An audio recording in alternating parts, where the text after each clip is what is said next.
Mesdames, Messieurs, auditeurs, téléspectateurs, chers amis internautes, bonjour ou bonsoir selon le temps qui vous sourit. Bienvenue dans votre émission hebdomadaire Dimanche Politique, co-organisée par Eden Télévision et Diaspora FM. Il sera essentiellement question dans ce numéro de Dimanche Politique de parler de la politique éducative au niveau de l'enseignement supérieur, de la recherche scientifique. L'invité de Dimanche Politique nous parlera de ce qui se fait actuellement dans ce grand sous-secteur de l'éducation nationale depuis l'avènement du président Patrice Talon à la tête du Bénin, entre autres les réformes dans l'attribution des bourses aux étudiants, celles qui concernent l'organisation de leur mouvement. Il sera aussi question de la gestion des carrières des enseignants des universités publiques du Bénin et surtout des actions menées dans l'enseignement supérieur et privé. Et au volet des perspectives, l'invité de Dimanche Politique nous parlera des réformes dans le cadre de l'installation des conseils d'administration au niveau des rectorats, l'entrée des privés dans la gestion de la logistique au profit des étudiants, sans oublier la définition des coûts de formation dans les universités nationales du Bénin, seul autorisé à lever un compte de voile sur la personnalité politique que nous recevons dans ce numéro de Dimanche Politique. Mon co-animateur, James William Ogbagidi, bonjour. Bonjour à vous, Tranquille Akat Benoté, et bonjour à tous nos amis auditeurs et téléspectateurs. Est-ce parce qu'elle est ministre ou parce qu'elle est femme? Je ne saurais le dire. Mais je ne me suis pas permis de demander, comme à l'accoutumée, la date de naissance de notre invité de ce jour. Oui, téléspectateurs et auditeurs, vous aurez compris, c'est une dame, la première de l'histoire, qui a accepté de relever le plateau de votre émission Dimanche Politique aujourd'hui. Économiste, démographe, maître de conférences des universités, consultante internationale en genre et développement, elle nage, selon mes confrères du journal Les Pharaons, comme un poisson dans l'eau, dans le monde de l'enseignement supérieur. Son collègue Aurélien Agbenonchi, que nous espérons recevoir très bientôt aussi, rapporte d'elle son combat discret mais efficace pour l'émancipation de la gente féminine en Afrique. En effet, auteur en 2013 d'un ouvrage intitulé « Femmes et pouvoir politique au Bénin, des origines dahoméennes à nos jours », notre invité y met en exergue les femmes qui ont su braver les barrières socio-économiques et culturelles pour accéder à de hautes fonctions dans les instances politiques de prise de décision. Elle en fait désormais partie de ces femmes-là, puisqu'en 2016, dès son accession au pouvoir, le président Patrice Guillaume Athanase Talon appelle cette brave dame, mariée, mère de 2 enfants au gouvernement, où elle est en charge d'un des portefeuilles ministériels les plus sensibles. Elle ne sera pas arrivée là par hasard, bien au contraire. Après l'obtention d'un bac C en 1977, elle obtient une maîtrise en sciences économiques, option gestion à l'Université nationale du Bénin en 1981. Puis, en 1991, à l'Institut d'études politiques de Paris, elle obtient son diplôme d'études approfondies, puis plus tard, une thèse de doctorat, cette fois en sciences économiques et gestion, option démographie dans ce même institut. Discrète, voire effacée, c'est pourtant une femme de tête et elle le prouve au ministère de l'Enseignement supérieur et de la Recherche scientifique où elle impulse des réformes importantes depuis 2016. Amis téléspectateurs et auditeurs, vous aurez compris que nous recevons pour vous aujourd'hui Madame Marie-Odile Atanasso, ministre de l'Enseignement supérieur et de la Recherche scientifique. Madame la ministre, merci, bonjour et merci d'accepter notre invitation. Merci de m'avoir invité. C'est un plaisir d'être avec vous. Nous sommes honorés, Madame Marie-Odile Atanasso, de vous recevoir dans Dimanche Politique. Permettez-nous de parler de vous dans un premier temps, c'est le principe de cette émission. Comment une femme aussi discrète que vous a réussi, se fait-elle identifier dans un premier temps pour devenir l'une des ministres les plus influentes du gouvernement et quel effet cela avait eu sur vous? Merci, messieurs les journalistes. Bon, une des ministères les plus importants, tous les ministères sont aussi importants les uns que les autres parce que chacun joue sa partition pour le développement de ce pays. Bon, je me suis fait remarquer par le président lors de la campagne pour les élections 2016. Si je suis ici, c'est grâce à lui, c'est pas grâce à ma volonté personnelle. Il a cru en moi, il a eu confiance en moi, il m'a nommé. Quel sentiment j'éprouve? Un sentiment de fierté d'appartenir à un gouvernement qui veut transformer le pays en bien, puisque si vous suivez tous les secteurs que nous occupons, vous entendez toujours parler de la qualité de l'éducation, la qualité de la santé, la qualité des infrastructures. Cela suppose que nous voulons transformer le Bénin et pour que le Bénin soit un pays digne, un pays bien représenté au niveau international, qui offre des meilleures conditions de vie à sa population. Madame la ministre, on se souvient qu'à l'occasion de votre nomination il y a quelques 2 ans, des voix se sont élevées pour s'étonner du fait que vous soyez porté à ce poste alors que vous n'êtes pas professeur titulaire, puisque la plupart de ceux qui vous ont précédé à ce poste-là étaient des professeurs titulaires et s'inquiétaient de savoir si vous auriez la fermeté ou la capacité de gérer ce monde universitaire-là. Oui, bon, j'ai écouté, j'ai entendu, j'ai souri seulement parce que le management d'une entreprise, d'une structure, ce n'est pas seulement le diplôme. Il faut avoir le diplôme et avoir le sens de gestion, de la bonne gestion. Et je crois qu'ils ont eu le temps de constater que ce n'était pas être professeur titulaire qu'il fallait pour gérer ce ministère. Et des professeurs titulaires sont passés par là, mais l'état dans lequel se trouve le ministère laisse à désirer. Donc ce n'est pas le diplôme, c'est le management.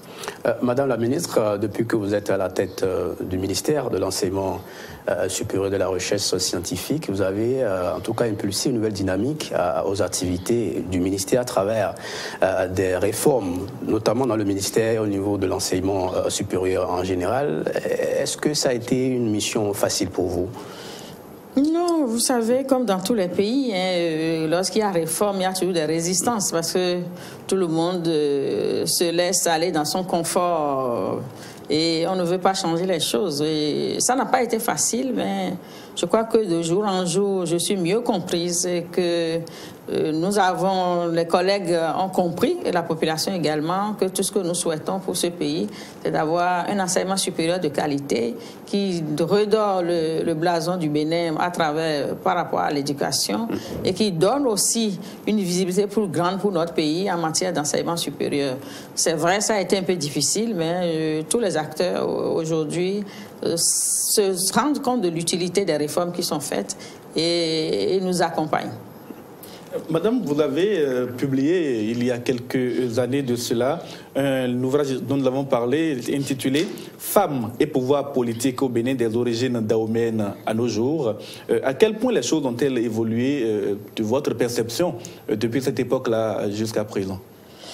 Oui, bon, comme vous avez dit, c'est des origines à nos jours. Et au début, la femme ne s'impliquait pas vraiment dans la politique. Elles étaient là comme en avant-garde pour accompagner les hommes, pour leur servir pendant les meetings, leur faire les repas qu'il faut, rassembler la foule. Mais depuis 1960, depuis les temps immémoriaux, ça a évolué quand même. Ça a évolué notamment au moment de la Révolution où le président avait donné un quota pour les femmes. Les femmes sont vraiment rentrées dans la politique, mais à cause de tous les coups d'État, et les femmes se sont un peu retirées et ce que nous constatons par rapport à la période révolutionnaire, on n'a plus la même proportion de femmes dans les instances politiques. Mais au niveau de relèvement du niveau des femmes, parce que pour participer aux instances de prise de décision, il faut également avoir un bon niveau. On constate que ça s'améliore. Mais dans les institutions, les femmes continuent d'être faiblement représentées, même si elles ont quand même le niveau qu'il faut pour participer à ces instances de prise de décision. Il suffit seulement d'avoir une volonté politique qui doit être impulsée aussi bien par le gouvernement que par l'Assemblée, et également une acceptation de la population, une acceptation des chefs de parti pour bien positionner les femmes. Nous sommes en retard par rapport à beaucoup de pays, par exemple par rapport au Niger, par rapport au Rwanda, par rapport au Burkina. Et il y a du travail encore à faire, mais nous ne désespérons pas. Nous allons nous battre pour que les choses s'améliorent pour les femmes dans un avenir très prochain. Justement, le fait que vous soyez une femme, est-ce que cela a été un élément de motivation pour vous quand le président Patrice Talon vous a fait appel ? Et comme je dis, hein, c'est lui seul qui définit ses critères de sélection. Et il doit avoir des critères de sélection qui sont propres à lui. Peut-être que ça a participé, peut-être que ça n'a pas participé. Je sais que le chef d'État met beaucoup l'accent sur la compétence. Et comme il a dit, il ne faut pas mettre des femmes parce que c'est des femmes, mais il faut mettre des femmes parce qu'elles sont compétentes et qu'elles peuvent apporter quelque chose. Donc les deux réunis, femmes et compétences, c'est peut-être pour ça que je suis là. Madame la ministre, nous allons parler maintenant des réformes que vous avez impulsées au niveau de l'enseignement. Commençons d'abord par l'enseignement supérieur public. Madame la ministre, en temps, le ministère était devenu ministère d'État, voire même vice-premier ministère. Une fois nommé à la tête de ce département pour redonner une vie à ce ministère, en tout cas, vous avez trouvé un ministère qui était dans quel état? Bon, j'aime pas trop critiquer ceux qui m'ont précédé. C'était l'environnement qui s'y prêtait. Il y a eu beaucoup de dysfonctionnements, beaucoup de textes qui ne sont pas respectés. Je ne veux pas dire que ça dépendait du ministre, mais je crois que l'environnement politique avait conduit à ce que nous avons constaté. Nous avons constaté qu'il y avait beaucoup de dysfonctionnements, qu'on pouvait mieux faire les choses au niveau aussi bien du secteur privé que le secteur public de l'éducation, de l'enseignement supérieur. Et nous avons pris les dossiers en main et nous essayons de faire les corrections qu'on peut faire pour améliorer la qualité de la formation, la qualité des produits qui vont contribuer au développement de notre pays. Et nous y mettons toute notre détermination et toute notre bonne foi pour que les choses s'améliorent. J'aime pas trop critiquer ceux qui sont passés. Ils ont travaillé dans un contexte. Peut-être que le contexte les a amenés à faire ce que nous avons constaté.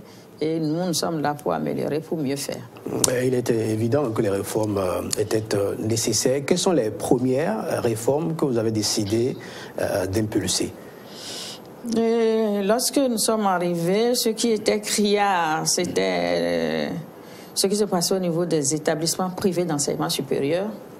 C'était vraiment au niveau de la formation, au niveau du rendu des produits que nous avons dans nos différentes administrations et dans le secteur privé, et comme cadre, comme main-d'œuvre, comme agent pour travailler. Les produits qui étaient formés n'avaient pas vraiment le niveau qu'il faut. Alors, nous avons fait un état des lieux, puisque à mon arrivée, j'ai écouté tous les acteurs.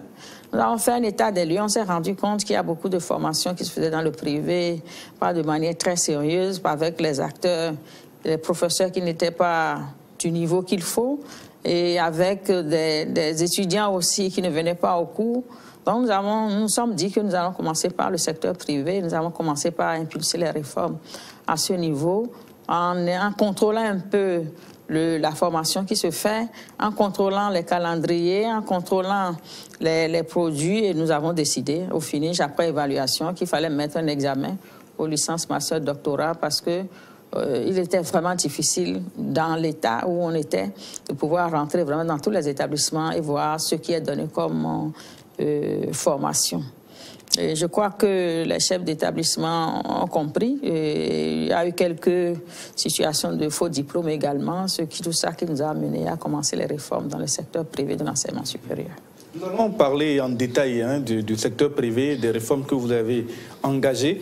Mais il y a également quelque chose qu'on a constaté dès votre prise de fonction. Il y avait 7 universités publiques quand vous avez commencé, quand vous êtes arrivé avec le premier gouvernement de Patrice Talon au pouvoir, et puis vous avez réduit ce nombre d'universités à 4. Pourquoi? Oui, vous allez me dire que c'était la grande réforme que je devais dire avant de parler du secteur privé. Bon, c'est un choix fait à dessein. Je voudrais dire, bon, ça a suscité beaucoup de remous. On ne va pas chaque fois revenir sur ça. Je pense que c'était dans un souci d'efficacité, de mettre les moyens disponibles de l'État de créer les universités selon les moyens, de faire l'unité nationale, d'apporter beaucoup de chances aux étudiants d'avoir les mêmes types de formation. On ne peut pas avoir de formation disparate au niveau des établissements. Dans tous les pays qui se respectent, les établissements se créent, se construisent, le personnel est identifié avant qu'on ne commence les formations. Ici, ce que nous avons constaté, c'est qu'il y avait beaucoup d'arrêtés de création des écoles, des universités, sans infrastructure, sans corps enseignants, et il fallait repenser autrement pour mettre les moyens de l'État, les maigres moyens de l'État à la disposition de ces universités, c'est-à-dire redimensionner les universités selon les besoins, selon les moyens de l'État. Derrière ça, il y a aussi une question d'unité nationale, comme j'ai dit tantôt, et puis de rationalisation des différentes formations par rapport aux corps enseignants disponibles. Dans plusieurs localités où des universités ont été implantées, supprimées par la suite, on a enregistré des manifestations, des protestations, parce que les voix se sont élevées. Il y a eu même des supplications. Pourquoi avoir fait fi de tous ces appels? Non, ce n'est pas que j'ai fait fi de ces appels. J'écoute la population. Et comme je dis, une université, c'est quand même pas une école primaire. Pour qu'on se dise qu'on doit avoir des universités dans tous les hameaux de ce pays. Université, c'est quand même le haut lieu du savoir. Université, c'est des infrastructures de qualité, c'est des laboratoires de qualité. Et on ne crée pas une université parce qu'on veut faire plaisir à Paul Pierre ou politiquement on veut faire plaisir à une région ou pas. Une université fédère les énergies, rassemble tous les fils et filles selon les besoins, et l'université crée l'unité, crée l'émulation. Oui, c'est vrai, ils ont déploré, ils ont supplié, mais nous leur avons dit, lorsque l'État aura plus de moyens pour mieux gérer ces universités, nous allons en créer. Ça ne veut pas dire que nous allons nous arrêter à 4. La population croissant, la population du Bénin croît à un rythme pratiquement, je ne dirais pas exponentiel, mais ça veut dire que la population jeune exposée au risque d'aller à l'université va augmenter. Mais lorsque l'État aura les moyens, d'autres universités seront créées. Et même actuellement, nous sommes en train toujours de réfléchir à comment mieux positionner les universités, les centres universitaires, de manière à mieux rationaliser les ressources humaines et les ressources de l'État. Nous les avons écoutés, nous allons faire au mieux pour que tout le monde soit satisfait.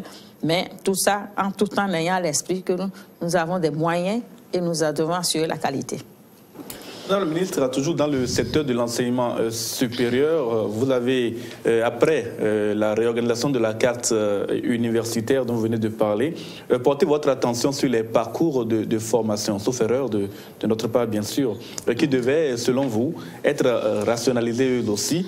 Et qu'est-ce qui devait être corrigé à ce niveau-là, au niveau de l'enseignement supérieur? Et nous sommes dans des universités publiques où il n'y a pas eu vraiment de contrôle sur les besoins du marché, les besoins économiques de notre pays. Les formations se créent selon, excusez-moi, selon le bon vouloir des responsables d'entités, selon le bon vouloir des recteurs. Et ça n'a pas favorisé vraiment une adéquation entre nos besoins de formation et les besoins économiques et les besoins de développement. Il y a eu beaucoup de formations qui ont été créées.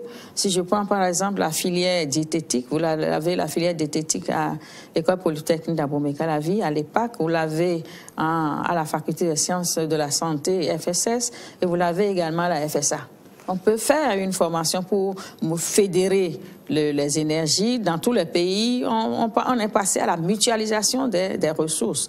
On ne peut pas créer autant de formations dans autant d'entités et dire que l'État va avoir les moyens de couvrir tout ça. Donc nous sommes en train de penser à comment mieux structurer les formations, comment mieux les fédérer pour que ça puisse permettre vraiment d'accompagner le développement. Et nous avons mis en place des commissions qui travaillent. Ce que nous avons constaté, je crois que lorsque les rapports seront déposés, vous aurez l'occasion de savoir. Il faut faire des efforts, il faut faire des corrections, il faut faire des ajustements. C'est nécessaire pour notre pays, c'est nécessaire pour la jeunesse que nous formons. Sinon, nous risquons de former juste pour la forme. Et c'est ça qui est un peu dommage dans toutes les formations qui sont identifiées. Pas d'employabilité, beaucoup de chômeurs à la fin des parcours. Et c'est un peu gênant pour une population jeune que nous sommes. On a beaucoup entendu, en tout cas, parler de la mise en œuvre du système LMD, entendez licence, master, doctorat. Où en sont les universités publiques du Bénin?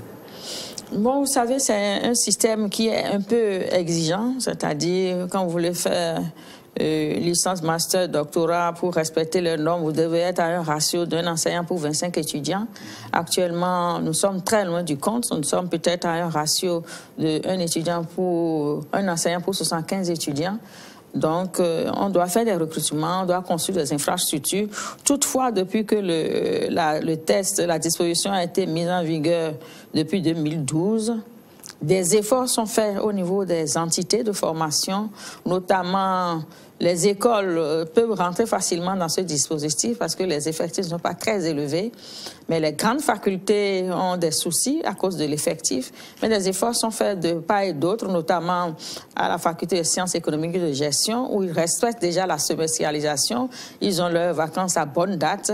Et je crois que ça peut servir de modèle à toutes les facultés qui sont sur le campus, à toutes les entités, pour que le travail soit bien fait et respecter parce qu'il y a une semestrialisation des cours. Et après chaque semestre, on devait faire une évaluation pour permettre à l'étudiant d'avancer. Ces efforts sont faits, nous les encourageons. Ceux qui sont rentrés dans la dynamique, nous les encourageons. Et les autres, nous leur demandons d'emboîter les pas de ceux qui sont déjà à l'œuvre. Et je crois que ça participe aussi de la qualité de la formation, puisque ça permet aux étudiants de pouvoir éliminer des unités d'enseignement, de pouvoir les reprogrammer pour les autres années, de pouvoir les capitaliser dans d'autres entités. Donc, c'est tout au bénéfice de l'étudiant. Et nous devons aller toujours dans ce sens-là. Donc, que pensez-vous de ceux qui disent que le système LMD est un système qui n'encourage pas véritablement la qualité de la formation de l'étudiant, puisqu'il donne beaucoup plus de possibilités de passer en classe supérieure, même quand on a des matières qu'on n'a pas validées? Donc, c'est qu'ils n'ont pas compris vraiment le dispositif. Vous ne pouvez pas passer en année supérieure si vous n'avez pas validé au moins 80%. Ça dépend des entités. Certains disent 80%, d'autres disent 85%. Vous n'avez pas validé 80% des unités d'enseignement. Cela veut dire qu'il ne vous reste que quelques 2 ou 3 matières. On se dit, bon, si l'étudiant est bon, et si c'est juste pour une matière qui doit reprendre tout le cycle, c'est une perte pour l'étudiant dans sa vie. Il peut continuer tout en essayant de rattraper la matière qui n'a pas été soldée. Je pense que ça participe de l'accélération de la formation des études. Parce que quand on était dans la faculté, il y a des gens qui reprenaient juste parce qu'ils n'ont pas pu éliminer une matière. Pour la vie d'un étudiant, c'est quand même important qu'on se dise, il y a aussi le temps. Il faudrait que l'étudiant puisse finir tôt. Je crois que c'est un système qui, bien au contraire, donne beaucoup plus de chances aux étudiants. Et ça n'a rien à voir avec la qualité de la formation, si elle est bien donnée, que ça soit un examen classique ou que ça soit une licence forme semestrielle, ça n'a rien à voir. Vous envisagez, Madame la ministre, la mise en place de conseils d'administration des universités. À quelle fin? Ne serait-ce pas là des instances inutiles, budgétivores? Non, au contraire. Au contraire. Je pense que actuellement, l'université est gérée de façon un peu autonome. Les recteurs sont élus, c'est des structures autonomes qui ont leurs recettes propres à travers les frais d'inscription et qui mobilisent des fonds auprès de partenaires de recherche et de formation et qui ont des appuis de l'État à travers les subventions. Mais il nous est impossible, en tant que membre du gouvernement, de savoir vraiment quelle est la taille des recettes des différentes universités. Si l'on demande au gouvernement d'accompagner une université, pour pouvoir l'accompagner, il faut bien savoir ce qui est acquis et le gap à combler. Actuellement, nous sommes incapables de le dire et nous pensons qu'en mettant en place un conseil d'administration, les universités seront mieux gérées. On aura assez d'informations sur tout ce qui rentre, tous les besoins. Le conseil d'administration va accompagner les universités à identifier les ressources, à capitaliser et à mieux gérer les ressources propres et également servir d'appui pour la mobilisation. Je ne pense pas que ça sera un organe de plus, mais ça va améliorer la gouvernance au niveau de nos universités. Tous les pays actuellement sont vers cette tendance. Les universités sont gérées comme des entreprises. Donc ça suppose que nous avons un conseil d'administration à qui on doit rendre compte, à qui on doit faire le bilan et à qui on doit faire le point de ce qui est entré et de ce qui est sorti. En même temps, est-ce qu'on met en place des conseils d'administration, est-ce que ça ne peut pas engendrer le sentiment chez certains des responsables universitaires, recteurs ou directeurs d'écoles universitaires qu'il y a un manque de confiance et que l'État veut ausculter de plus près leur gouvernance? Non, en fait, le conseil d'administration, c'est pas si nouveau que ça.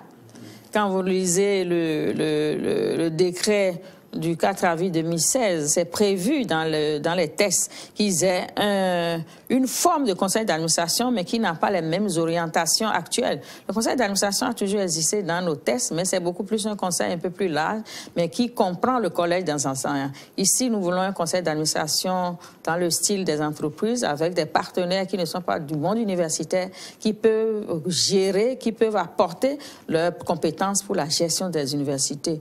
Je crois qu'ils ne sont pas contre, puisque les AOF, les décrets portant organisation et fonctionnement des universités, qu'eux-mêmes ils ont envoyés, ont bien prévu un conseil d'administration, parce qu'ils veulent aussi que nos universités soient bien cotées au niveau à l'extérieur à travers la gouvernance. Donc, je pense qu'il n'y a pas de frustration à ce niveau-là. Au contraire, ils nous poussent, parce que les décrets sont déposés à cause d'un management qu'on veut faire de façon globale. Ils nous poussent à faire sortir pour qu'ils puissent installer leur conseil d'administration pour voir un peu plus clair, pour mieux gérer leurs universités. Ils sont totalement d'accord avec nous. Mais vous l'avez dit, l'objectif, in fine, c'est de gérer les universités comme on gère une entreprise dans le secteur privé. Mais qui parle de conseil d'administration parle d'une politique d'actionnariat. Comment ça va se passer à ce niveau?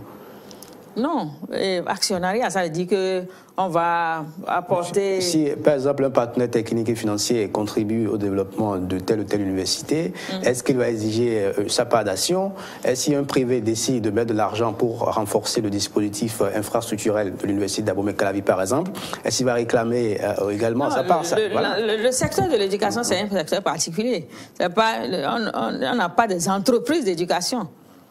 C'est dans les entreprises que ça se passe. L'éducation, c'est le secteur où on investit beaucoup, mais le bénéfice est après. Donc, quand vous rentrez dans une université, vous êtes membre du conseil d'administration, vous pouvez gérer avoir un conseil d'administration, mais vous ne gérez pas des actions.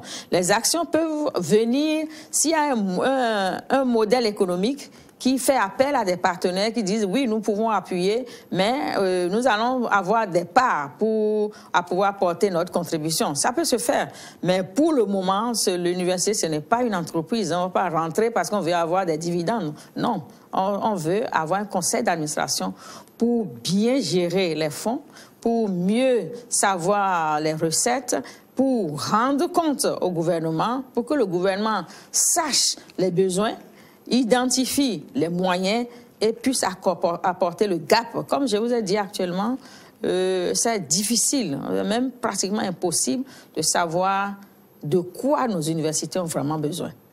On demande des moyens, mais dans un conseil d'administration, vous ne pouvez pas sortir les moyens si vous ne justifiez pas à quoi ça va servir. La construction d'infrastructures, le recrutement, ça doit être clair, bien tracé pour que l'État puisse apporter les moyens. Sinon, nous allons rester là parce qu'au nom de l'autonomie, l'État peut douter de la bonne foi des recteurs et ne pas apporter les moyens qu'il faut. Or, si nous avons un conseil d'administration qui dit de façon claire les recettes, parce que nous allons mettre en place un dispositif pour mieux enregistrer les étudiants, savoir ce qu'ils apportent, qui dit de façon claire les besoins en infrastructure, en enseignants, l'État ne sera pas gêné pour accompagner. Actuellement, c'est un peu difficile parce qu'on se dit, est-ce qu'on met de l'argent pour des gens qui en ont déjà trop? Est-ce qu'on donne de l'argent à des gens qui vont peut-être les mettre de côté parce que même les recettes, on n'a pas une visibilité sur ça? Je crois que tout ça sera estompé lorsque le conseil d'administration sera installé. C'est dans un souci de clarté, de transparence et de meilleur accompagnement. Parce que j'ai dit à mes collègues, lorsque le conseil d'administration va prouver que vous avez besoin de telle infrastructure, que vous avez telle recette et que vous n'avez pas les moyens, l'État n'hésitera pas à accompagner. Mais dans un clair sombre et qu'on ne voit pas de façon très transparente ce qui se passe, l'État sera toujours réticent à accompagner les universités. Avec cette perspective heureuse que les conseils d'administration annoncent pour les universités, est-ce qu'il est déjà possible dès la rentrée prochaine ou en tout cas à court terme que ces conseils-là entrent en fonction? Oui, comme j'ai dit, les AOF sont au niveau de la validation. C'est que nous avions déjà validé les AOF pour 2 universités et 2 ont envoyé, et puis ce n'était pas dans le même style. Donc on est en train de travailler pour que d'une université à l'autre, le schéma de gouvernance ne soit pas différent. Donc la commission a terminé. Et si tout va bien, avec un peu de chance à la rentrée, les conseils d'administration seraient installés dans les 4 universités. Et dans les universités, il y a un problème important. L'un des problèmes importants, c'est le manque, bien entendu, d'infrastructures. C'est vrai que les conseils d'administration des universités qui seront mis en place vont régler en étant soit peu ce problème. Mais déjà, à votre niveau, quelle est la politique de développement des infrastructures au niveau des universités que vous avez mis en place? Non, comme je vous ai dit, nous avons une ambition. L'ambition du chef de l'État est grande pour nos universités. C'est construire des universités dignes de ce nom, des universités modernes, à vue perspective, c'est-à-dire des universités qui peuvent s'étendre même si la population augmente. Et par rapport à ça, il y a beaucoup d'acteurs, je ne dirais pas de spécialistes de l'éducation en matière de construction qui sont sur le terrain.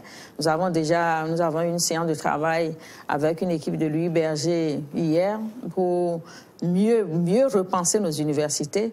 C'est que l'ambition du chef de l'État est tellement grande que nous allons prendre le temps de définir une bonne politique de construction des infrastructures. Je crois que c'est à cause de ça que le chef d'État a mis en place l'Agence pour la construction des infrastructures du système éducatif. Et ce serait une agence qui va mieux penser la répartition des infrastructures sur les universités, construire des infrastructures modernes. Et nous sommes déjà dans cette lancée. Et par rapport à ça, je peux vous dire que nous avons acquis un domaine, l'ancien domaine de Tobacco, sur lequel nous allons construire la faculté des sciences économiques et de gestion avec une université futuriste. Et comme je dis, croisons des doigts, 2019-2020, le Bénin va étonner le monde à travers cette université qui sera construite. Et au-delà de ça, pour toutes les universités, nous ambitionnons d'avoir vraiment des équipements, des infrastructures dignes de ce nom. Donc, à la politique qui se met en place actuellement, nous réfléchissons comment faire pour d'abord une meilleure spatialisation des formations sur toute l'étendue du territoire et accompagner de construction de meilleures infrastructures possibles. Dans tous les pays, on construit des infrastructures, on les pense, on les projette dans l'avenir et on y installe les étudiants. C'est ce que nous sommes en train de faire. Certes, ça prend un peu de temps, mais je crois qu'il vaut mieux bien faire. Pour bien faire, il faut prendre son temps plutôt que de poser des blocs, moi je dis des blocs de ciment, qui pour moi ne sont pas des universités. Il a été dit au cours d'échanges que nous avons eu avec certaines personnalités du monde universitaire que la construction d'amphis ne rentre plus dans le cadre du développement du système éducatif moderne. Est-ce que cela est vrai? Est-ce que vous en tenez compte dans vos projections? Ne rentre plus dans le développement. Parce que, quand vous avez parlé d'un enseignant pour 25 étudiants, est-ce que dans des classes comme celle-là, on n'a plus besoin d'amphis? Parce que les amphis de 200, 500 personnes, est-ce que c'est encore utile? Oui, c'est justement dans un système LMD, il ne faut pas avoir de gros effectifs. Il faut avoir de petits effectifs de manière à pouvoir mieux les encadrer. Donc nous avons besoin de construire beaucoup plus d'infrastructures, mais pas les gros amphis. Amphis 2000, amphis 3000. Peut-être pour des cours théoriques, mais pour des cours pratiques, pour des formations plus pratiques, nous avons des constructions de plus faible capacité. Je crois que le travail qui a été fait à la FASEG donne pour les premières années des amphis de 1000, mais après, en deuxième année, on passe déjà à des amphis de 500, à des amphis de 300 pour le niveau master. Donc, il faut redimensionner les amphis en fonction du niveau et en fonction des cours qu'on veut apporter. Donc, il n'y aura plus des amphis où il y aura 4000 étudiants. C'est difficile à gérer dans un système LMD. Ce n'est pas facile. Donc, c'est vraiment des petits effectifs, mais à la taille d'une école plus petite, mais à la taille d'une faculté un peu plus grande quand même. Chers amis auditeurs de Diaspora FM, si vous venez de nous rejoindre, sachez que vous suivez Dimanche Politique et nous recevons, parce que bon, ils n'ont pas la chance de vous voir, Madame la ministre, nous recevons pour vous Madame Marie-Odila Atanasoile, ministre de l'Enseignement supérieur de la Recherche scientifique. Dites-nous, Madame, pourquoi avoir mis fin à la gratuité de l'enseignement supérieur institué par le régime précédent et quels sont les coûts des offres de formation que proposent les universités publiques aujourd'hui? Vous savez, dans aucun pays, la gratuité ne fait du bien. Et ça n'a pas été basé sur une étude préalable. Lorsqu'on prend de grandes décisions politiques, il faut faire des études et définir le modèle économique qui correspond au choix qu'on veut faire. Oui, il y a eu la gratuité au niveau aussi bien du primaire, du secondaire que du supérieur. Et comme je dis souvent, ce qui est obligatoire, c'est l'enseignement primaire qui est obligatoire. L'enseignement universitaire n'est pas obligatoire. Et par rapport à ça, je ne vois pas le bien fondé d'une gratuité au niveau de l'enseignement supérieur. Dans le même temps, nous devons augmenter le corps professoral. Dans le même temps, nous devons construire de grandes infrastructures. Ce qui se construit dans les universités, ce n'est pas une salle de classe, ce n'est pas un module de classe où avec 2 ou 3 briques, vous pouvez déjà construire une salle de classe. C'est des infrastructures adaptées aux formations. C'est des laboratoires, c'est des centres de recherche. Et lorsque nous y mettons de la gratuité, où est-ce que nous allons trouver les moyens? C'est un peu difficile. Ce choix était un choix hasardeux. Et après toutes les études, après toutes les concertations, les recteurs ont été les premières autorités à nous demander de supprimer la gratuité. Nous en avons parlé depuis la rentrée 2016-2017. Le chef d'État a dit « Oh, madame, c'était un peu trop brusque, attendez un peu pour que tout le monde soit informé. » Nous l'avons reporté à 2017-2018. Et j'ai encore demandé au chef de l'État de me donner l'autorisation de commencer. Il a dit, les gens ne sont pas totalement préparés, nous allons prendre le temps de leur expliquer tout au long de l'année. Et à principe, à partir de ça fait 2 ans d'explication, à partir de la rentrée 2018-2019, ça devrait être effectif. C'est une décision politique, qui est une décision du gouvernement, qui normalement devrait être accompagnée par les recteurs, puisque c'est eux-mêmes qui nous ont écrit pour dire qu'ils veulent qu'on supprime la gratuité, parce que ça ne leur permet pas d'avoir les moyens pour construire les infrastructures, pour recruter des enseignants, pour faire les formations. La décision a été prise dans le Conseil des ministres, mais on ne voit pas encore leur action, puisqu'ils doivent sensibiliser les étudiants. Nous avons fait ce que nous pouvons. Je crois qu'après deux reports, il est temps qu'on passe à la suppression de la gratuité pour donner un peu plus de moyens aux différentes universités pour exercer leur mission.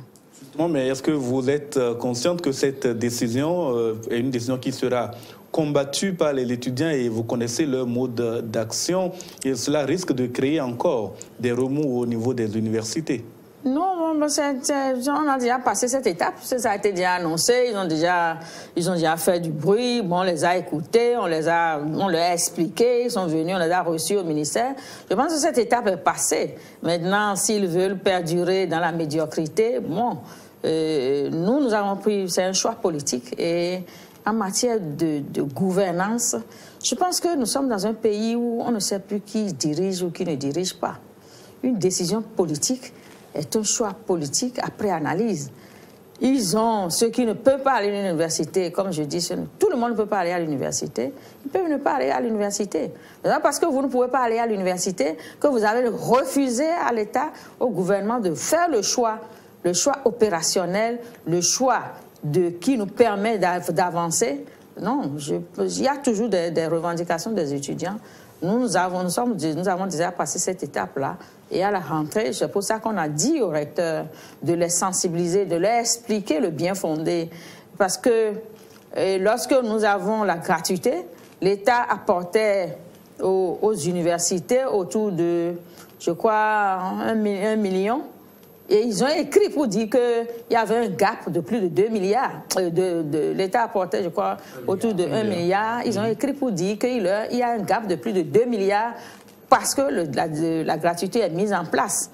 Donc, quand l'État ne pouvant pas combler ce gap, on est passé à l'étape de la suppression de la gratuité pour permettre aux recteurs d'avoir les moyens pour faire la formation de qualité. C'est sur leur demande Et c'est après concertation, après étude que la décision a été prise. Donc, je pense qu'ils doivent continuer à faire la sensibilisation et la qualité de l'éducation doit se sentir une fois que cette gratuité-là sera supprimée et à travers les moyens que l'État pourra mettre à la disposition pour accompagner cette suppression de la gratuité. Oui, madame, quand la gratuité serait supprimée, est-ce qu'on a déjà une idée des coûts, des montants que vont devoir payer les étudiants quand ils voudront s'inscrire? Non, je crois qu'on a quand même annoncé des coûts. Et si mes souvenirs sont bons, nous avons donné pour les facultés le niveau de coûts de frais d'inscription que nous pouvons, qui peuvent payer. Mais nous sommes rentrés dans un schéma où nous voulons plus seulement parler des frais d'inscription. Nous voulons parler des coûts de formation. Le coût de formation regroupe tout, c'est-à-dire au niveau de chaque rectorat, au niveau de chaque entité, on doit pouvoir définir les besoins en infrastructure, les besoins en enseignants, les besoins en équipement, et tout ça combiné, combien l'État peut nous donner et combien on peut prendre auprès des étudiants pour pouvoir atteindre l'objectif. C'est pour ça que j'ai dit que les conseils d'administration doivent nous permettre d'avoir une meilleure gouvernance. Si l'Université d'Abomey-Calavi, par exemple, fait le point de ses infrastructures, de ses besoins et de ses enseignants qu'il faut, et pour dire, bon, moi, pour qu'un étudiant puisse rentrer dans mon université, il faut qu'il paye au moins 100 000, ce serait déterminé à partir des études et des coûts. L'université de Parakou, par contre, peut aussi déterminer ses coûts, ses besoins et dire, bon, moi, étant une université plus jeune, j'ai besoin de 150 000. C'est laissé à la gouvernance des universités. L'État ne veut plus s'immiscer dans ce qui, apparemment, il ne peut pas gérer totalement. Les rectorats sont autonomes et doivent pouvoir dire les montants. Vous regardez dans tous les pays, on peut vous dire un étudiant coûte tel montant en formation et le nombre d'années multipliées, on peut avoir le coût d'un étudiant en fin de parcours. Ici, on est incapable de dire un étudiant coûte tant parce que les coûts ne sont pas déterminés. L'État apporte sa subvention à travers les infrastructures, les équipements, paie les enseignants, les recteurs fixent leur taux, ce qui fait qu'il est impossible à l'heure actuelle de déterminer le coût de la formation d'un étudiant dans nos universités. Et sans ça, on ne peut pas avoir un modèle politique et on ne peut pas vraiment définir, améliorer le système éducatif. Par rapport à la sélection des nouveaux bacheliers, vous avez décidé de procéder à une sélection sur la base des performances à l'examen. Qu'est-ce qui justifie ce choix et quels sont ses avantages par rapport au retour des concours d'entrée que les écoles comme l'UNAM appelaient de tout leur vœu? Non, monsieur le journaliste, je ne veux pas vous dire que vous êtes dépassé. Le système là existe depuis 2007. De sélection existe depuis 2007. Et je me souviens, c'est après avoir fait l'état des lieux, on a trouvé, puisque j'étais directrice adjointe à l'INE quand le travail a commencé à être fait, c'est qu'on a trouvé qu'après le bac, on mettait beaucoup trop de pression sur les étudiants. Ils étaient trop stressés parce qu'il faut faire le concours. Après, il faut faire le test d'entrée dans les écoles. Et ça faisait beaucoup de stress pour les étudiants et les parents. Beaucoup de moyens qu'ils ont déposés pour les dépôts de dossiers de part et d'autre. Et ça donnait, les concours pesaient beaucoup sur les moyens de l'État.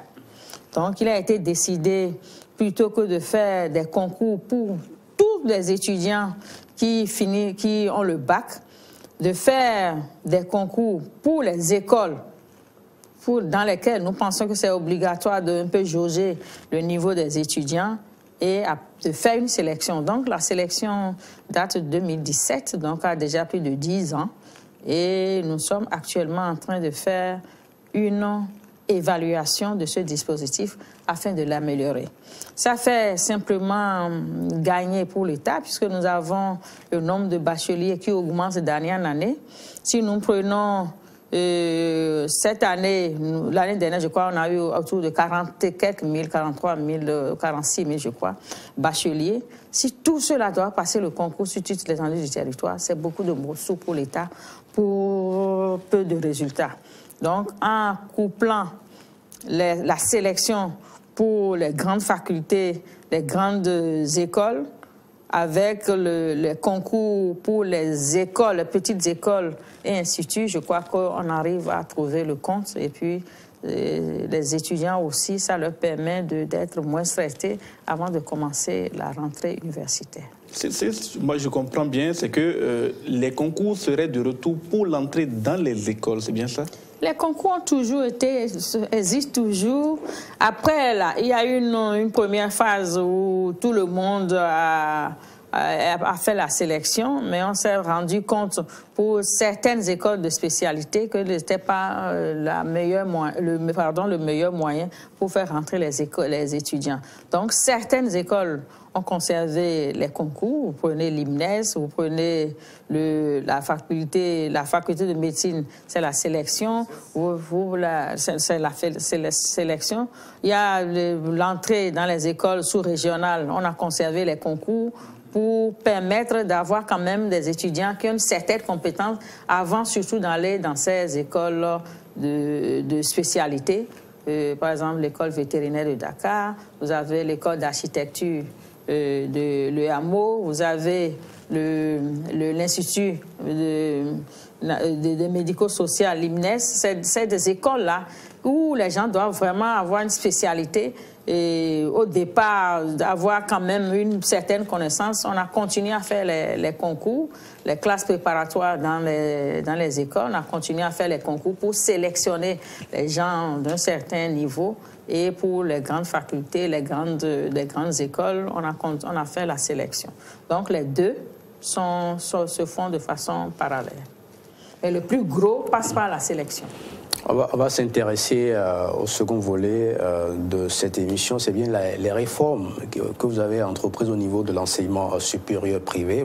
Dès l'entame de cette émission, vous l'avez dit, vous avez commencé par nous parler du constat, parce que ça fait partie des premières réformes que vous avez impulsées depuis que vous êtes à la tête de ce ministère.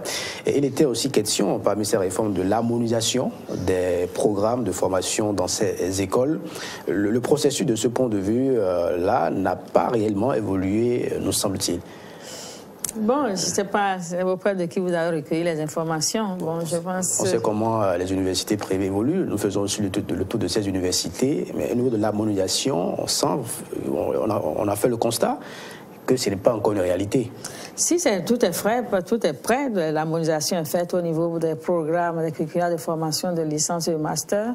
Tout est à la DGS. Il revient au promoteur seulement d'aller remplir les formalités pour prendre les filières harmonisées dans les différentes formations. Et je crois qu'à ce niveau, c'est peut-être une impression, mais tout est fin prêt au niveau de la DGS. L'une des réformes dont on a beaucoup parlé également, c'est l'organisation des examens de licence et master au profit des écoles privées d'enseignement supérieur. La première promotion de licence a déjà été évaluée, c'était l'année dernière. Êtes-vous satisfait des résultats qui avaient été obtenus et pourquoi? Bon, est-ce que je suis satisfaite? Je dirais d'abord oui.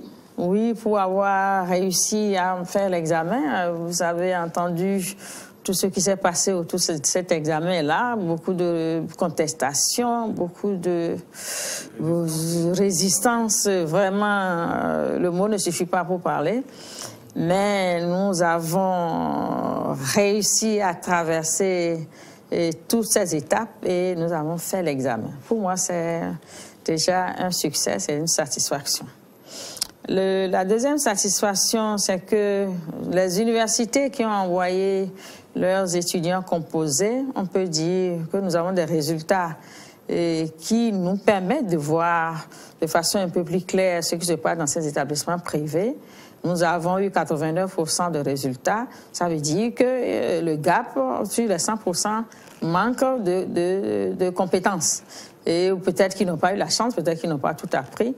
Ça nous permet de revoir comment nous allons les accompagner pour former les étudiants dans le système d'enseignement privé du supérieur.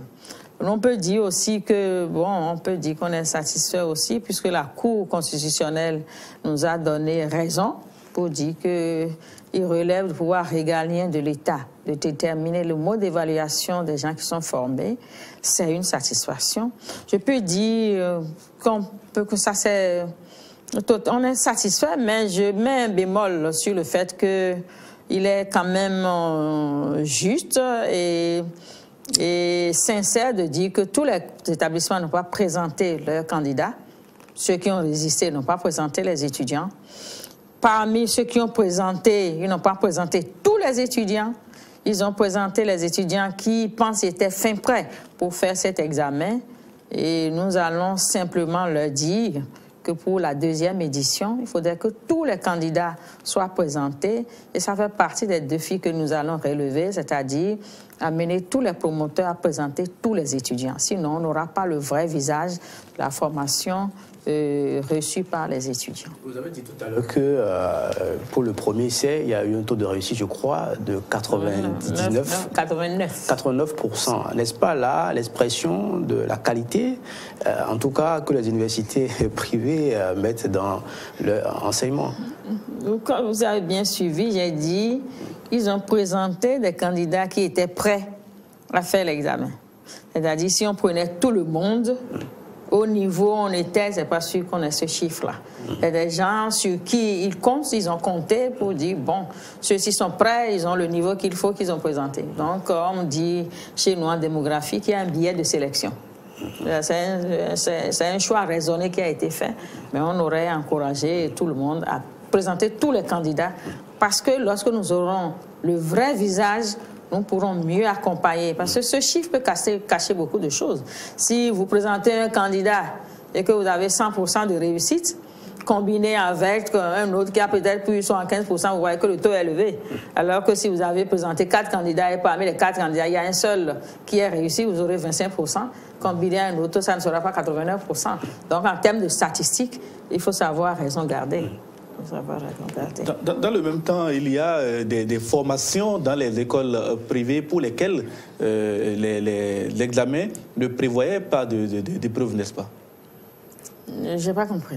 Il y avait des formations au niveau des écoles privées pour lesquelles les examens de licence qui ont été organisés ne prévoyaient pas d'épreuves pour ces étudiants, pour les étudiants inscrits dans cette filière.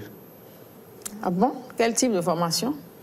Bon, on ne va pas les citer. Bon, de toutes les façons, il y a eu certains promoteurs d'universités privées qui étaient montés au créneau, donner de la voix pour en parler à la presse. Vous dites que la formation qu'ils donnent n'a pas besoin de... Il y a certaines filières qui n'avaient pas...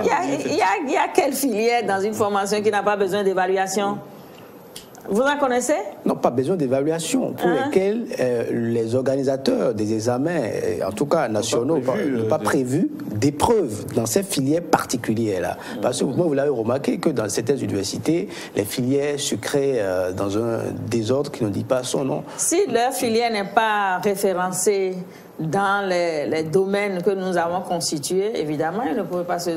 Comme je vous ai dit, les filières se créent au bon vouloir du promoteur, au bon vouloir des chefs d'entité aussi dans le domaine public, ce qui fait que peut-être qu'il n'a pas, peut-être qu'il a créé cette filière aussi illégalement. Il y a beaucoup de gens qui ont l'autorisation pour créer une ou deux filières, mais vous allez faire l'état des lieux, ils sont déjà à 8 parce qu'on leur a donné l'autorisation pour 2.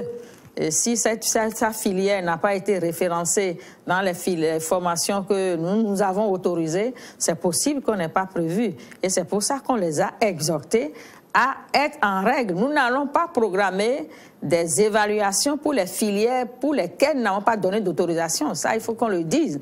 Même si vous le faites, la formation et que nous n'avons pas autorisé cette formation au niveau du territoire national, c'est évident qu'il n'y aura pas d'examen. Ce n'est pas parce que quelqu'un se lève pour dire « je vais faire une formation en gestion des poupées » et que vous n'avez pas l'autorisation, que je vais me mettre à lui créer l'examen pour évaluer la gestion des poupées. Non, il n'est pas question. Nous allons faire l'évaluation pour les filières qui ont eu l'autorisation de s'ouvrir au niveau national. Voilà qui a le mérite d'être clair, Madame la Ministre. Vous l'avez déjà dit l'année dernière, plusieurs écoles et instituts universitaires se sont refusés à participer aux examens. Cette année-ci, où en êtes-vous dans le processus? Est-ce que, de ce point de vue-là, les choses ont évolué? Bon, nous avons discuté avec eux, nous avons échangé, nous les avons exhortés à envoyer leurs étudiants, parce que la question qui se pose, ce n'est pas la question du promoteur, mais c'est la question de l'étudiant qui est formé dans l'établissement du promoteur. Et à ce niveau, nous allons mettre les étudiants devant leurs responsabilités, devant les parents également, devant leurs responsabilités, dans la mesure où il n'est plus autorisé aux établissements de délivrer des diplômes. Les établissements, je passe par votre canal pour informer les chefs d'établissement qui n'ont plus l'autorisation de délivrer des diplômes après leur formation tant qu'ils n'auront pas l'homologation. Et l'homologation se décide en une décision prise en Conseil des ministres qui donne à l'établissement d'être au même niveau que l'établissement public qui relève du domaine de l'État. Ces établissements qui ne sont pas homologués ne peuvent délivrer que des attestations et l'État délivre des diplômes après la formation. Ça revient aux parents et aux étudiants de faire le choix. Tu sais, dans cette vie, tout est choix. La décision d'aller à l'examen, la décision de ne pas aller, pour moi, économie, c'est une décision économique. Vous cherchez, vous regardez l'opportunité, vous prenez ce qui vous convient. Nous les avons exhortés, nous les attendons, nous attendons leurs candidats. Et s'ils ne viennent pas, ils vont gérer, puisque c'est un choix. Tout choix est d'abord un choix économique. Envisagez-vous des sanctions à l'encontre des écoles ou universités qui continueraient de refuser de participer aux examens nationaux? Non, nous n'allons pas les sanctionner. Nous allons sanctionner qui? On sanctionne le promoteur ou on sanctionne les candidats? Les candidats ne peuvent pas se présenter si les promoteurs ne leur donnent pas la possibilité. Et c'est pour ça que je dis la pression doit venir des étudiants et des parents. Quels moyens ont-ils pour mettre de pression sur des promoteurs? Ils ont bien des moyens. Si vous savez que l'établissement refuse résolument d'aller aux examens, vous n'allez pas inscrire votre enfant dans l'établissement. Ils ont au moins cette possibilité de choisir l'établissement. Donc, si vous y allez, tout en sachant que votre enfant ne va pas passer l'examen, vous prenez vos risques et vous les assumez. Et dans ce cas, la seule sanction qui peut advenir à ces établissements-là, c'est que les parents soient conscients qu'il va de l'avenir de leurs enfants et qu'il ne faudrait pas s'inscrire dans ces établissements-là qui, finalement, eux-mêmes vont se sanctionner et finiront par disparaître. Mais est-ce que l'État n'a pas besoin de sanctionner quand même ces chefs d'établissement qui, non seulement créent des filières qui n'ont pas à être créées, mais qui refusent d'envoyer les étudiants dans des formations et puis, au bout du compte, pénalisent beaucoup plus les étudiants? Est-ce que si la pression n'est mise que par les étudiants et les parents, parfois qui ignorent la situation au plan national, est-ce que cette pression est suffisante? Non, je crois qu'on ne peut plus dire que quelqu'un ignore ce schéma-là. L'année dernière, c'était possible. Cette année, on a donné la possibilité à ceux qui n'ont pas pu s'inscrire l'année dernière de pouvoir se rattraper à travers cet examen-ci. Mais si vous rattrapez à travers cet examen-ci et que vous continuez à inscrire vos enfants dans ces établissements, je crois que la faute n'est pas à l'État, la faute est aux parents d'élèves. Quelle sanction vous pensez qu'on puisse donner à ces gens-là? On va continuer à les sensibiliser, les insister, puisque de toute manière, ce qu'on a dit, c'est que tout établissement qui fait des formations pour laquelle nous avons pris une disposition transitoire, l'examen licence master, c'était une disposition transitoire. Et on a bien dit dans le décret que passé le délai de disposition transitoire, tous les établissements non homologués qui n'auraient pas enclenché tout au moins le processus d'homologation sera purement et simplement fermé. C'est la sanction que nous pouvons faire au-delà de ce qui est dit. C'est bien écrit dans le décret, donc ils doivent s'attendre à ça. Nous leur avons donné 3 ans pour s'ajuster et je pense qu'on est en train de rentrer dans la dernière année et ils vont la prendre à leur dépens. L'État ne va pas reculer, nous allons prendre les mesures qu'il faut. Et toujours pour aider en tout cas les citoyens, les apprenants et les parents, est-ce qu'il y a un mécanisme pour contrôler le respect des curricula que vous avez définis au niveau de l'enseignement supérieur privé?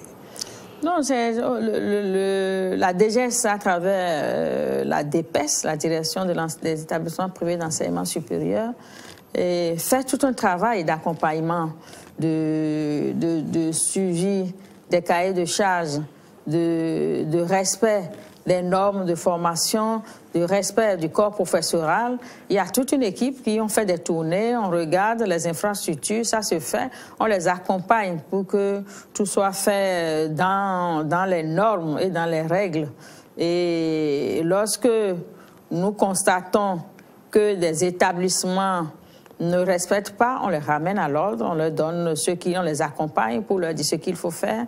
Et aussi, s'ils ne respectent pas, il y a la Commission nationale qui cherche chaque année et le décret est sorti. Tout à 90 jours avant la rentrée, nous devons publier les listes, les établissements qui sont aux normes, qui respectent les textes et qui respectent les profils des enseignants, le respect des cahiers de charges par rapport aux formations, suivi des étudiants.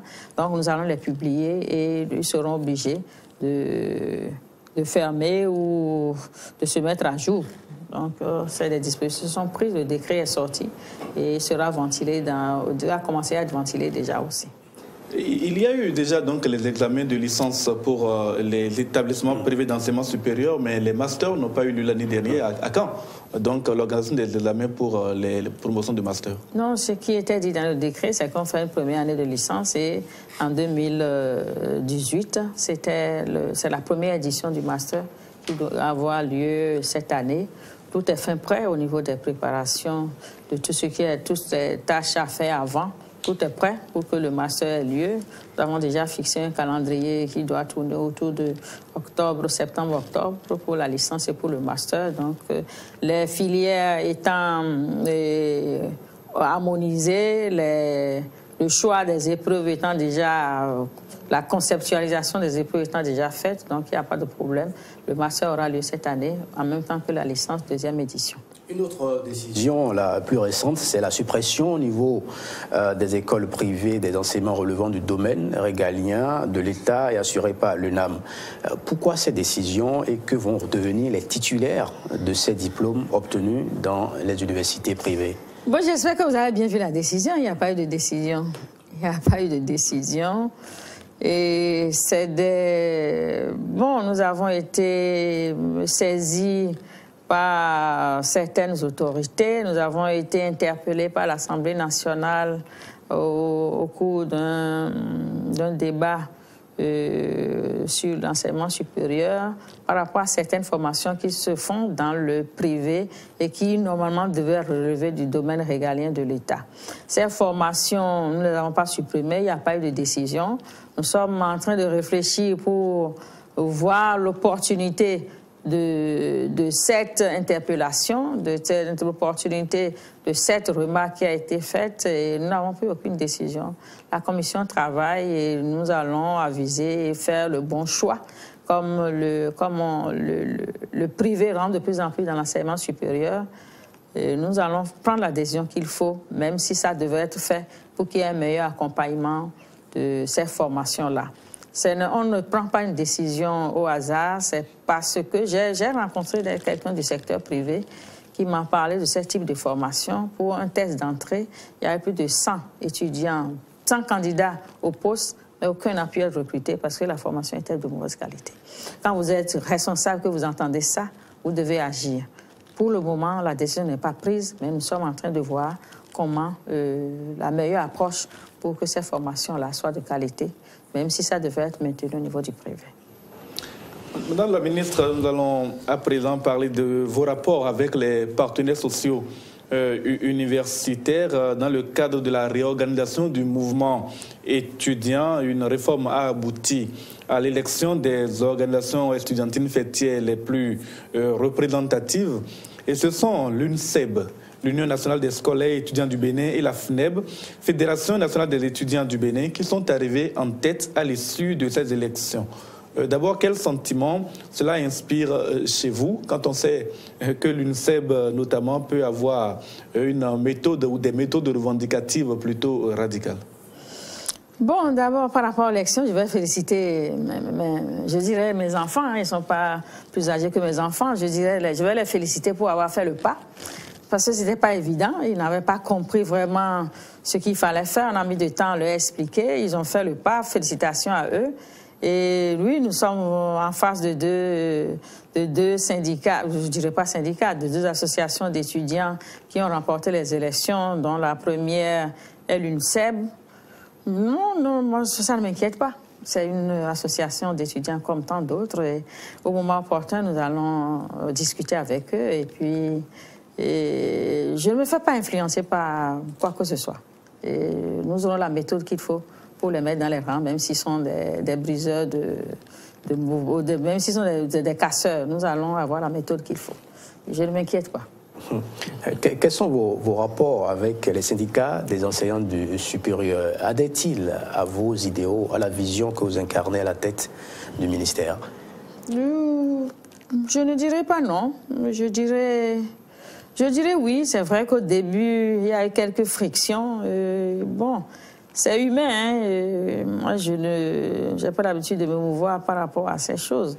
Je garde la tête assez froide et puis, pour moi, c'est une question de détermination, d'objectifs. Lorsque vous avez fixé les objectifs, vous donnez les moyens de l'atteindre. Et parmi les moyens, j'ai mis en place un système de dialogue, d'échange. Et même si au début, ça a été un peu difficile, nous nous sommes compris et je crois que tout se passe très bien. Même si sur les ondes, il y a quelques fausses informations qui sont balancées ça et là, quelques comptes vérités. Bon, je l'assume, hein, le responsable, on dit généralement, doit avoir le dos large. Mais on ne va pas reculer pour si peu. Nous avons des objectifs à atteindre et il y a certains parmi ces syndicats qui nous accompagnent, donc nous allons nous appuyer sur eux et pouvoir faire... Nous voulons faire de notre pays un pays qui va être regardé dans le monde entier. Nous voulons faire de notre éducation, de notre système éducatif, notamment le système de l'enseignement supérieur, un enseignement de qualité, où on va dire « Ah, je préfère aller au Bénin que d'aller dans un autre pays à côté ». C'est ça notre ambition. Si nous arrivons à l'atteindre, ce serait quand même quelque chose de gagné par rapport au pays. On ne peut pas faire d'omelette sans casser des œufs, on ne peut pas atteindre un objectif sans sacrifice. Nous le ferons, le sacrifice nécessaire, tant qu'il faut pour que l'objectif soit atteint. Les collègues, ils ont réagi. Maintenant, on les écoute. Ils nous font beaucoup plus de contributions. Et est-ce qu'il y a une réforme qui nous accompagne? Ils s'approchent de nous, nous leur expliquons et nous nous entendons au mieux. Comment expliquez-vous quand même qu'ils aient pu observer un mouvement de débrayage au cours de cette année, un mouvement qui a quand même un peu mis à mal l'année académique au niveau de l'université?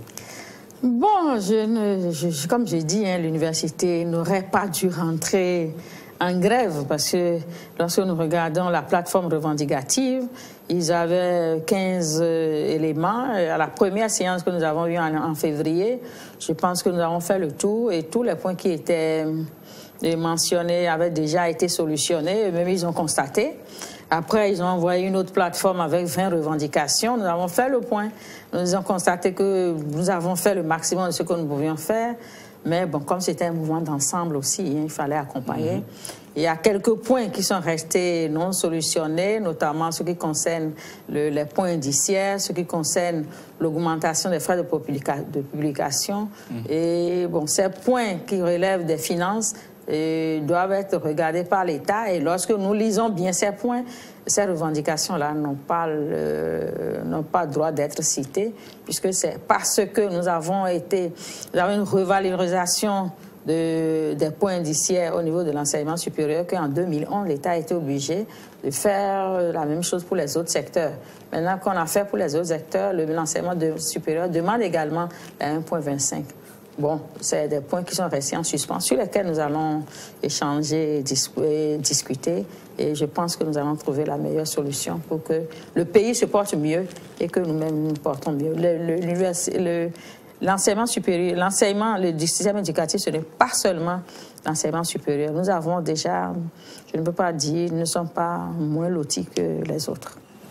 Qu'en est-il du recrutement des enseignants du supérieur et de la gestion de leur carrière? Bon, à ce niveau, nous avons fait une réforme, c'est-à-dire les enseignants ne seront plus recrutés seulement par les facultés au bon vouloir des recteurs, des chefs d'établissement. Les enseignants qui vont rentrer à l'université avec leur doctorat seront recrutés à partir d'un test de sélection que nous avons mis en place. Selon ce test de sélection se fera après l'autorisation, la notification par le ministère des Finances du nombre d'enseignants que nous allons recruter. Nous avons fait déjà un premier essai pour les 100 enseignants que nous avons recrutés. Nous avons totalement changé le mode de sélection pour le recrutement à la fonction publique, puisque le ministère ne recrute pas, mais sélectionne pour le recrutement. Nous avons mis un peu plus de transparence et de compétences. C'est ça, ça participe, ça permet aux jeunes qui ont aussi de la compétence d'être recrutés sans être fille de ceci, fils de ceci, parrainé par ici, parrainé par là. Au niveau de la gestion de carrière des enseignants, comme vous savez, nous sommes dans le CAMES, faisons partie des 19 pays du CAMES et la gestion, puisque les enseignants du supérieur ont eu le décrochage, nous sommes gérés par l'enseignement supérieur, la promotion des enseignants se fait à travers l'inscription sur les listes d'aptitude. Et vous êtes maître assistant, maître de conférence, professeur titulaire. Et par rapport au décret 2010, février 2010, toute la promotion des enseignants est définie. Si vous ne voulez pas suivre les normes du CAMES, vous évoluez selon la fonction publique et vous finissez votre parcours en étant enseignant des corps autonomes. Sinon, vous évoluez maître assistant, maître de conférence ou agrégé et professeur titulaire. Tout est décrit dans le décret. Donc, il revient à chaque enseignant de faire la recherche et de faire la formation pour pouvoir être inscrit sur les listes d'aptitude. Et lorsque nous sommes inscrits sur la liste d'aptitude, nous avons nos revalorisations de nos salaires en fonction du titre ou du grade que vous avez atteint. Dans l'enseignement supérieur privé, il y a beaucoup d'enseignants qui n'ont peut-être pas le doctorat, qui sont des professionnels qui sont dans l'enseignement supérieur privé. Quelles sont les conditions que vous mettez pour les autoriser à continuer à enseigner? Non, quand vous regardez l'arrêté 70, je pense, a fixé les conditions pour enseigner dans les établissements privés. On demande à ceux qu'ils aient une proportion d'enseignants de rang A, et c'est-à-dire des professeurs, maîtres de conf, professeurs titulaires. Et bon, vous pouvez avoir des maîtres assistants, aussi la proportion est donnée. Mais vous avez une proportion d'enseignants professionnels qui, basée sur l'expérience, sur votre connaissance de la spécialité. À ce niveau, les professionnels évoluent dans le corps de leur profession, mais vous pouvez être enseignant du privé et vous inscrire sur la liste d'aptitude du CAMES si vous respectez les normes. C'est reconnu maintenant que si vous êtes dans le privé, vous pouvez le faire. Mais cela suppose qu'un système rigoureux de mesure des compétences soit mis en place au niveau de l'établissement et que l'établissement ait respecté les différentes composantes du corps académique pour pouvoir soumettre son dossier au CAMES. Donc, les professionnels ne sont pas exclus et ils n'évoluent pas dans le corps des enseignants-chercheurs, mais ils évoluent dans leur corps. Et les conditions pour pouvoir enseigner dans ces établissements privés sont bien définies à travers les tests. Madame la ministre, nous avons peu de connaissances sur les prouesses réalisées par les chercheurs béninois dans le domaine scientifique et technique. Cela explique-t-il la mise en place de l'Agence béninoise pour la recherche et de l'innovation? Et ce que nous sommes venus trouver, c'est que la recherche est cartelée entre 4 directions. La Direction nationale de la recherche et de l'innovation, le Centre béninois de la recherche et de l'innovation, le Fonds national de la recherche des technologies et de l'innovation, et puis l'Agence béninoise pour la valorisation des résultats de recherche. Ça fait 4 structures qui s'occupent de la recherche, mais nous avons constaté à l'état, à l'évaluation, que ces structures travaillent un peu de façon parallèle. Nous avons souhaité mettre tous les acteurs qui font de la recherche ensemble et c'est ça que nous voulons créer à travers l'Agence béninoise pour la recherche et l'innovation que nous avons appelée ABRI, qui sera à l'image de tout ce qui fait dans la sous-région. C'est-à-dire il y a une mutualisation des moyens, des structures de recherche, des équipements de recherche et une mutualisation des fonds pour que la recherche puisse permettre de mettre ensemble toutes les énergies et qu'on ne soit pas obligé d'acheter un équipement pour tel chercheur, pour tel chercheur. Donc, c'est un centre qui va fédérer toutes les énergies, fédérer les moyens, fédérer les compétences pour que la recherche puisse mieux se porter et jusqu'à la valorisation des recettes de recherche à travers les publications des résultats, à travers la recherche appliquée pour accompagner le développement. Actuellement, on fait beaucoup de recherches pour nos promotions, pour nos publications, mais nous devons aller un peu plus loin. Aller un peu plus loin nécessite des infrastructures, des équipements pour que la recherche puisse accompagner aussi bien le secteur public que le secteur privé. Nous avons cette ambition. Je crois que les tests sont prêts pour qu'on puisse parler très prochainement de l'Agence béninoise pour la recherche et l'innovation. Madame, est-ce que c'est parce qu'il y avait une dispersion des énergies au niveau de 4 pôles, comme l'avait dit, que les chercheurs béninois ne sont, en tout cas, ne créent pas, n'inventent pas grand-chose? Ou bien c'est parce que l'État n'investit pas suffisamment dans le domaine de la recherche scientifique et technique dans notre pays? C'est les deux. Il n'y a pas beaucoup de moyens qui soient attribués à la recherche. Et ça, ce n'est pas la faute de l'État, c'est la faute des chercheurs. Parce que pour avoir des moyens pour faire de la recherche, il faut avoir des projets de recherche qui soient crédibles. Et même si l'État ne peut pas donner les moyens, puis vous faire accompagner par d'autres structures, par les partenaires, par les banques. C'est parce que nous n'osons pas, en tant que chercheurs, et pour faire de la recherche qui soit de la recherche appliquée. Au niveau des enseignants, bon, c'est vrai que nos recherches, bon, là, on fait quand même de la recherche qui n'est pas encore très visible. Il y a certains, quand même, chercheurs au niveau de l'université qui ont eu des brevets, qui sont récompensés. Le nouveau directeur de l'Agence béninoise pour la recherche et l'innovation, il a quand même 2 brevets. Donc ça veut dire que certains chercheurs se font connaître à l'extérieur.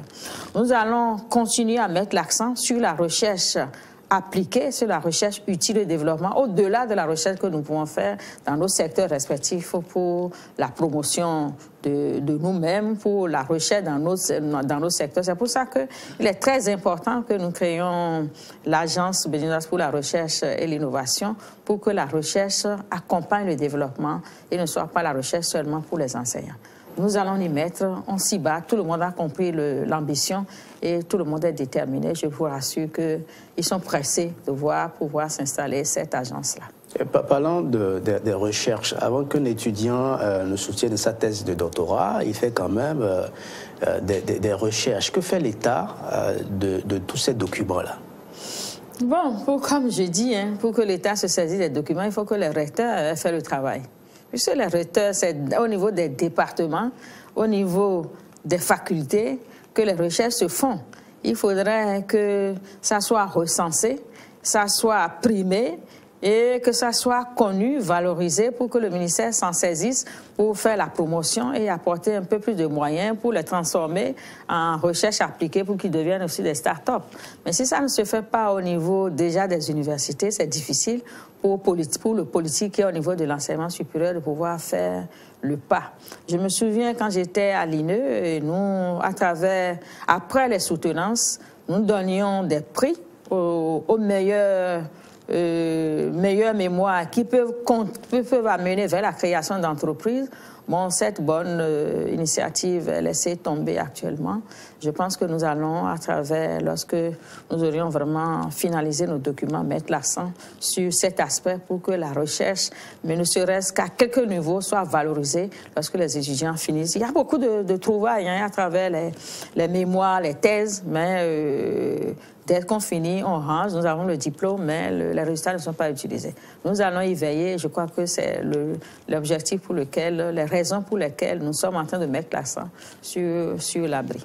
Les recherches scientifiques sont celles qui sont le plus souvent perçues ou visées quand on parle de financement ou d'accompagnement. Mais les recherches théoriques dans les domaines de la science politique, dans les domaines de l'histoire et autres, est-ce que ces recherches-là également feront l'objet d'une attention soutenue de votre part? Oui, une recherche ne se fait pas... Pour qu'une recherche soit accompagnée, il faut trouver l'opportunité. Qu'est-ce que ça nous apporte? de plus? Quelle est la valeur ajoutée? Lorsque la valeur ajoutée est prouvée à travers le document de projet, qu'est-ce que le pays gagne, qu'est-ce que l'institution y gagne, on va l'accompagner, même si c'est de la recherche au niveau des matières de sciences humaines. Et lorsque vous parlez de la politique, tout ce qui est du domaine de la réflexion politique aussi, on doit faire de la recherche pour améliorer nos institutions. Il faudrait bien que des gens s'asseyent et repensent comment améliorer la Cour constitutionnelle, comment améliorer à travers les tests. C'est aussi de la recherche qui peut nous accompagner. Mais aucune recherche n'est perdu. L'essentiel, c'est de prouver la pertinence de la recherche et de voir quelle est la valeur ajoutée apportée par la recherche. On ne peut pas fermer un domaine pour dire non, ici on ne peut pas faire de la recherche, là on peut faire de la recherche. Ce qu'on souhaite, c'est que la recherche puisse accompagner le secteur privé, le secteur économique, le secteur de développement. Et là, on parle de recherche appliquée. Parce que quand on fait que de la recherche fondamentale, où nous avons nos résultats et qu'on les met au placard et qu'on ne peut pas appliquer sur le terrain, c'est vrai, c'est nécessaire de faire de la recherche fondamentale, mais c'est mieux de faire de la recherche appliquée à partir de la recherche fondamentale. Et quel rôle aura joué cette agence, l'ABRI, l'Agence béninoise pour la recherche et de l'innovation, à côté de CMS-City, la Cité internationale de l'innovation et du savoir? La CMS-City, c'est un autre concept de formation. CMS-City, c'est un espace sur lequel nous allons faire de la formation, de la recherche et de l'incubation. C'est-à-dire des résultats de recherche. Nous allons amener ceux qui vont avoir les types de formations particulières, c'est des formations, de formation particulières, c'est des formations particulières qui sont identifiées pour permettre à celui qui va finir sa formation de pouvoir créer des produits et de rentrer dans le cercle des start-up. Donc, c'est CMS-City allie formation, recherche et innovation. Alors que dans le système classique, nous avons la formation et c'est après que nous allons faire de la recherche. Ce qui fait que ce n'est pas le même schéma. Ici, c'est vraiment beaucoup plus permettre aux jeunes de rentrer directement dans la création d'entreprises. Donc, sur le site, les deux vont aller de pair. Mais ça n'empêche pas que nous continuions à faire de la formation que nous faisons actuellement et de la recherche que nous le faisons actuellement. Mais la différence, c'est que CMS-City va identifier des formations pratiquement qui n'existent pas sur le terrain, qui peuvent apporter rapidement l'innovation pour que nous puissions avoir des entreprises qui sont créées, qui vont mûrir, des start-up qui vont avoir la maturité, sortir et créer des produits directement pour accompagner le développement. L'un n'exclut pas l'autre. Madame la ministre, nous sommes en période de fin d'année et vous étiez à Tori il y a quelques jours pour le lancement du baccalauréat. Quel point global peut-on faire du déroulement de cet examen qui est le premier qui permet donc aux étudiants d'entrer dans le monde universitaire que vous administrez? J'espère bien que vous savez que notre bac est le meilleur de la sous-région. C'est ce qui est.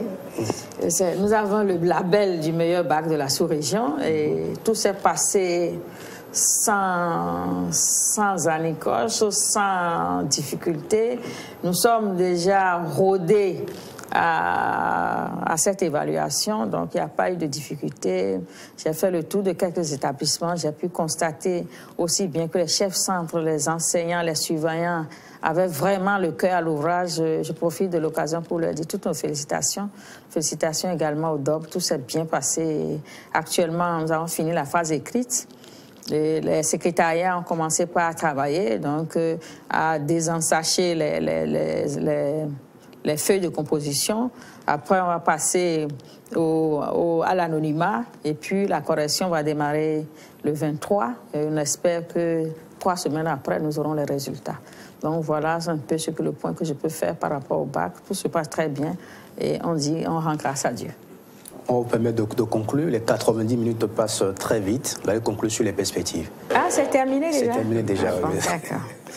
Alors, en termes de perspectives, nous allons dire que nous avons, le chef d'État et son gouvernement, nous avons comme ambition de faire de l'enseignement supérieur un enseignement supérieur de qualité. Et je vais rapidement vous dire que par rapport à cette qualité, nous avons aussi un projet de créer l'agence béninoise pour la qualité de l'enseignement supérieur que nous avons appelé ABAQUES et qui va être installée également. Tout est prêt pour cette installation-là. Nous voulons donner de la qualité à l'enseignement supérieur. Nous voulons que les enfants qui sont formés au niveau du Bénin soient très bien formés et qui n'aient même pas envie d'aller à l'extérieur pour se former parce que le niveau de formation sera à un niveau tellement haut qu'ils n'ont pas besoin de sortir. Nous voulons aussi, en termes de perspective, améliorer sincèrement, et ça, je vous le dis, je dis à la population que c'est sincère, les conditions de formation des étudiants, à travers la construction des infrastructures, à travers le recrutement des enseignants de qualité. Et je crois que le gouvernement est tout d'accord pour que nous allions dans ce sens et nous voulons que l'enseignement supérieur au Bénin soit bien coté. Nous voulions que dans quelques années, nos universités nationales soient classées parmi les premiers, le top 10 de l'Afrique.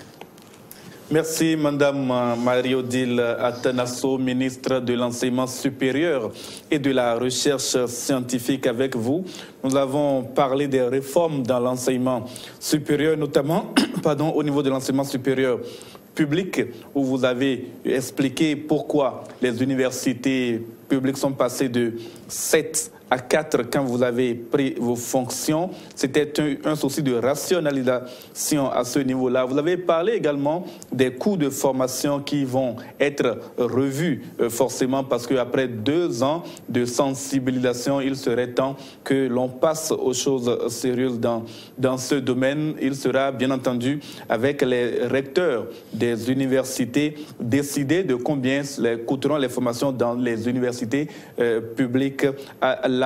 Vous l'avez dit, tout le monde n'a pas besoin, ne peut pas aller à l'université non plus.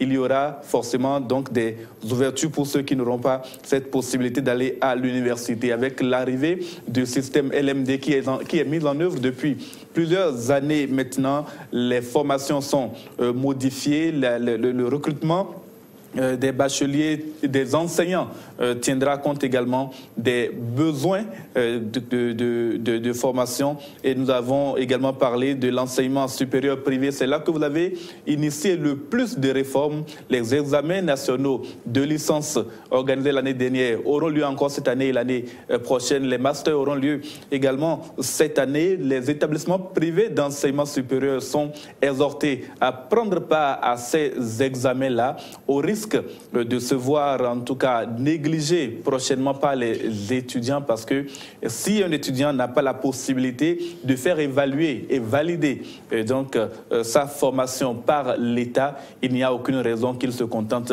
d'une attestation qui ne lui donne pas la possibilité de se faire recruter au plan national. Nous avons parlé de vos rapports avec les partenaires socio-universitaires. Vous n'avez pas de crainte par rapport à la victoire, notamment de l'Union nationale des scolaires et étudiants du Bénin, ce chaud bouillant mouvement estudiantin qui a remporté les élections des associations fêtières les plus représentatives devant un autre mouvement très représentatif lui aussi, la FNEB. Vous estimez que le dialogue aura lieu avec ces associations pour pacifier le mouvement étudiant. Et puis, nous avons parlé de recherche scientifique au Bénin. Les perspectives sont heureuses avec vous. Nous avons vu tout ce qu'il y a encore à voir sur l'enseignement supérieur et ces perspectives sont assez agréables, tranquilles à Benoté. Merci à vous, James William Gbaguidi. C'était donc Dimanche Politique en nouvelle diffusion sur Diaspora FM ce dimanche à partir de 22h et sur Del Télévision à 21h. Sur Del Télévision, mardi prochain. Vous pouvez suivre également en nouvelle diffusion cette émission. Portez-vous bien et à bientôt.